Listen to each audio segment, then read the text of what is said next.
Veréis, este sábado fue el aniversario del fallecimiento de una almeriense ilustre.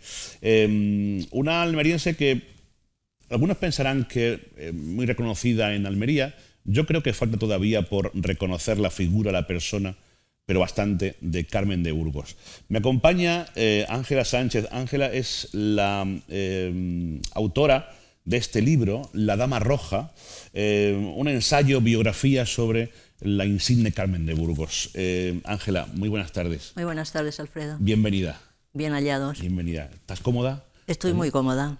Te tengo que agradecer enormemente que hayas venido, porque lo has hecho expresamente. Has venido de otra provincia a la nuestra para esta entrevista. Sí, yo vivo en Granada y bueno, pues ya me han hecho entrevistas en Madrid, en Barcelona, y bueno, pues que me las hagan Ya era hora, ¿no? en Almería. Yo creo que Almería tiene una deuda con Carmen de Burgos, ¿no? ¿Por qué Carmen de Burgos? ¿Por qué te fijas en la persona de Carmen? Bueno, no hay que fijarse en la persona de Carmen de Burgos porque no la podías encontrar en ninguna biblioteca, ni en ningún archivo, ni nada de nada. Da la casualidad de que yo compro una parte del Cortijo de la Unión donde ella se crió. Quien me la vende a mí es Rafael Lorente, otro escritor, y es quien me habla de Carmen de Burgos. Yo soy una gran lectora, tengo 4 libritos publicados nada más, sobre todo soy lectora, entonces se juntó mi pasión por la lectura, mi inquietud por lo oculto y lo prohibido, y en ella se daban las dos cosas. O sea, en una transacción, una compra-venta de sí, una propiedad. El que me la vende también es un escritor que publica en Libertarias conmigo, y él me habla de Carmen de Burgos, y entonces ya aquí la editorial Cajal ya había publicado un libro de una tesis más bien, de una neoyorquina del Trinity College que se llamaba Carmen de Burgos, defensora de la mujer. Sí. Y a raíz de ahí ya pues empiezas a tirar del hilo y se te va la vida tirando del hilo, porque es tan rico su legado periodístico. En las conferencias, viajó por toda Europa, trajo modelos de educación, porque ella también era maestra. Aquí en Almería, con su suegro, con don Mariano Álvarez, se inició en el oficio de periodista, porque él tenía el Pensil y tenía en la calle Tendillas una imprenta donde, bueno, más que esta revolucionaria en 1868 se salió de ahí la impresión. Y bueno, pues ya ella se da cuenta de que para poder independizarse tiene que estudiar, ¿no? Porque solo el trabajo te da la emancipación. Entonces se presenta por libre en Granada. Ya estaba embarazada de 4 meses de María, de su hija, saca unas oposiciones, o sea, hace el magisterio, saca oposiciones, y ya se marcha a Madrid a principios de siglo, en 1900. Ella ya ha escrito aquí algo, que ya se lo han imprimido también, y ya lleva pues su pequeño legado, y a partir de ahí pues es la primera reportera de guerra, en 1909 en Marruecos. Antes había estado la primera redactora, estuvo en el Universal, que es donde le pone Figueroa el seudónimo de Colombine, y luego ya pasa al Heraldo, y es el Heraldo quien la manda a Málaga para cubrir la guerra de Marruecos, pero ella sabe que ahí está la censura militar y se marcha a los campamentos del Rif, al Gurugú. Desde ahí estuvo mandando. Con esa trayectoria, con ese currículum, no da la impresión, yo lo decía al principio, que la figura de Carmen de Burgos no está lo suficientemente reconocida. No está reconocida porque fue la única mujer, la única escritora, que es prohibida en el 39 por decreto ley. Entonces, o sea, un decreto que prohíbe. Un decreto ley que hay una serie de libros prohibidos. Yo siempre digo que contra Franco leíamos más, porque si ya te lo prohibían, ya, claro, era un acto de rebeldía, ¿no? Entonces hay de algunos autores, Eduardo Gasset, por ejemplo, unos libros sí, otros no. Pues en toda esa lista de prohibidos, la obra de Carmen de Burgos totalmente desaparecida, y sus 32 años de periodismo, pues bueno, ahí buceando en las hemerotecas, pero que es un trabajo como de arqueología bibliófila, ¿no? Porque no es como tú haces la bibliografía de alguien conocido, vas y dices tal fecha, tal, no, claro. Aquí te salía un libro que encontrabas en una librería de viejo, alguien te había hablado, entonces ha sido como un trabajo muy lento. Bueno, mientras tanto he hecho otras cosas, he tenido hijas, de arqueología, ¿no? Totalmente de esto, porque es que era descubrirla. Entonces, bueno, pues esa es una razón muy fuerte. Otra razón muy fuerte es que ella se relacionó con los de la generación del 98, del 27, de todos, y ellos sí han vertido memorias de ella, pero también depende en qué época publicaran, su nombre no se podía mencionar. Gómez de la Serna, que fue su compañero 20 años en su vida, él se dio la vuelta a la chaqueta, vino a ver al Generalísimo, está enterrado en los personajes ilustres, pero él en su auto moribundi habla muchísimo de ella, Cansino Sassens, o sea, que fue un personaje que siempre se dice adelantada a su tiempo. Digo, bueno, pero es que hubo más también, entonces si solo hubiera sido una, pero ella, digamos, ha sido la más olvidada de todas, la más castigada, porque después ella muere en el 32, y en el 42, cuando sale la ley de persecución a la masonería, sí. y bueno, era todo el contubernio ahí, judíos, tal, Sí, sí. pues claro, ella fue la única mujer que fundó una logia, pero también al registrar, al hacerse con los registros de la logia, también sabían que estaba muerta, pero como para más escarmiento, pues siguieron investigando a ver dónde más había estado. ¿Ella cómo llevaba esa etiqueta que llevaba constantemente? Bueno, ella decía que a ella las injurias le resbalaban a los pies como una roca, ¿no? Entonces tú date cuenta, en 1904, en el periódico Universal, haciendo una encuesta nada más, sobre el divorcio.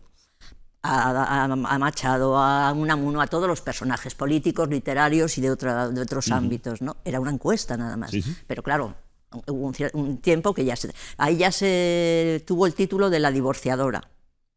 Después ya, imagínate, en el sufragio universal, que ya lo pide desde el Heraldo, pues ya que como las mujeres iban a votar, ¿no?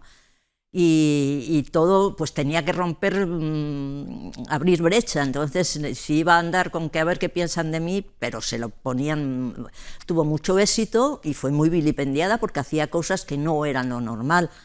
O sea, cuando ella se marcha de aquí, no es que su marido fuera muy distinto de todos los demás, porque entonces ella luchaba mucho porque se cambiaran las leyes. Por ejemplo, el artículo 438, que ella hizo una novela precisamente de esto, donde se penaba el adulterio, y si el marido mataba a su mujer, podía heredarla y todo, y no tenía porque es que defendía la honra, ¿no? Entonces ella decía, sí, pero ellos también son adúlteros, no, pero en ellos era un adorno, ¿no? O sea, era un símbolo de hombría, con lo cual, pues bueno, se tardó mucho en cambiarlo, pero vamos, ella sabía que había que ir echando semillitas y que otras nos beneficiaríamos de su lucha, ¿no? Claro. Pero realmente fue muy, muy, muy luchadora, y luego, pues eso, viajó en Almería. Pues ya la acogieron que con banda de música y con cohetes y todo, la fueron a esperar. Prácticamente de jefe de Estado. En 1913, después que había triunfado en Argentina, que había viajado por toda Europa, y esta vez venía desde Argentina, y ya van a esperarla, y ya tiene la primera vez en el Círculo Mercantil, creo que hace una conferencia, y bueno, sí. Pues dice que es donde más contenta está, porque es que la homenajeaban en todas partes, y era respetada y era leída, y esto, menos en Almería, que era donde ella más gustaba, claro. Esto. Y Ángela, el hecho de haber buceado en su historia, en su biografía, te ha hecho enamorarte, entre comillas, de la figura de Carmen de Burgos? Bueno, es que si no, es imposible que hagas un trabajo. O sea, si no tienes entusiasmo, si no te seduce el personaje, es un trabajo que yo ahora cuando lo veo, y digo, porque es que es lo que digo, que no es algo que esté ahí, que tú puedas consultarlo fácilmente, tienes que jugar con el azar, con la intuición, y cuanto más la conocía, pues indudablemente me subyugó el personaje, ¿no? Y por eso bueno, pues he llegado a buen puerto después de 30 años. Imagino que recorrer los espacios que ella recorrió en su día. Claro, y la cantidad de personajes que he conocido sí, más a fondo, porque los conocemos desde el punto de vista que los hemos estudiado en la literatura, ¿no? Claro. A muchos de ellos, pero hay otra parte que la desconocía, lógicamente, ¿no? Y ha sido un viaje estupendo, he aprendido mucho del siglo, de finales del XIX y del XX, ¿no? Porque ella hasta los 33 años no llega a Madrid, ella se había casado muy joven, como hacían en aquella época, con 15 años, había mucha mortandad, se habían muerto 2 hijos, y vamos, niños, bebés, como pasaba en toda España, y en Almería pues casi más, ¿no? Y se presenta ya en Madrid con su hija, y a partir de ahí abre su tertulia, como las mujeres no podían ir a las tertulias de sus cafés, y viajó mucho, vivió mucho tiempo en Portugal, donde también en la universidad daba clases de literatura española. Fue el puente, el único puente que ha tenido Portugal y esto, porque ella escribía allí sobre la vida pues, política y cultural de España, y aquí sobre los avances de Portugal, que a principios de siglo pues allí ya tenían la república, que era con lo que ella soñaba, y allí ya lo tenían, ¿no? Entonces, pues después de venir de un viaje que hizo, que le pilló la Primera Guerra, cuando ella está en Alemania, justamente la confunden con una espía, era muy alta y se creen que es rusa, entonces la detienen, allí a su hija, bueno, una peripecia de estas. Y ya cuando regresa de la Gran Guerra, pues se queda a vivir en Portugal, hacen una casa con Gómez de la Serna, y luego ya vuelven a Nápoles, y bueno, pues ahí está. Y Almería regresó otra vez en el 31, cuando vienen Unamuno, Victoria Kent, Indalecio Prieto, que vienen a hacer como una fiesta de la República, digamos, para homenajear a Salmerón.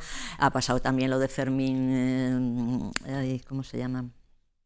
De la revolución de Jaca, de Jaca, que es de aquí también. Y es la última vez, y en el 32 muere. De alguna manera se despidió por todo lo alto de Almería, y luego pues aquí sí, pues hay que ponerle calles, que están muy bien las calles, pero yo pienso que a un escritor prohibido el mayor homenaje es leerlo. Exacto. Entonces afortunadamente ya se están editando sus libros. Ella en el 27 publica Los derechos de la mujer, que se consideró como la Biblia del feminismo, ¿no? Que mucha gente dice, se adelantó a Simone de Beauvoir. Digo, no, ella escribió en la primera ola del feminismo, y la Beauvoir lo hizo en la segunda ola, ¿no? O sea, las dos. En cualquier caso estamos ante una gran figura de relevancia internacional. Internacional, porque ella en Chile, en Argentina, en Nueva York, ya te digo, la primera persona que hace un trabajo sobre ella es una persona de Nueva York, ¿no? Bueno, pues si quieren descubrir algo más de Carmen de Burgos, en este libro La Dama Roja lo van a encontrar. Es la obra, una de las obras de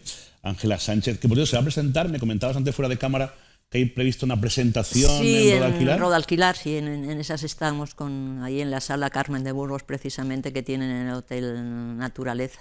Y luego, pues quien quiera, ya están las librerías aquí, y quien quiera pedirlo por internet en 48 horas, soy más rápida que Amazon, pues es www.ladamarroja.es. Qué bien, qué bien. Ahí. Fíjate que estaba pensando que esa presentación, que va a ser en Rodalquilar, va a estar muy cerquita del Cortijo del Fraile, que también está muy vinculado. No, eso está muy cerca del Cortijo de la Unión, claro, que es el de ella. Claro, también, efectivamente. Está a 300 metros. Es un triángulo ahí magnífico, está a 300 metros, sí, realmente. Ella sabes que escribió una novela, Puñal de claveles, sobre el mismo hecho. Ella lo llama, es la única novela donde cambia los nombres, porque ella era la que hacía los reportajes en el Heraldo con las personas reales, entonces les cambió el nombre.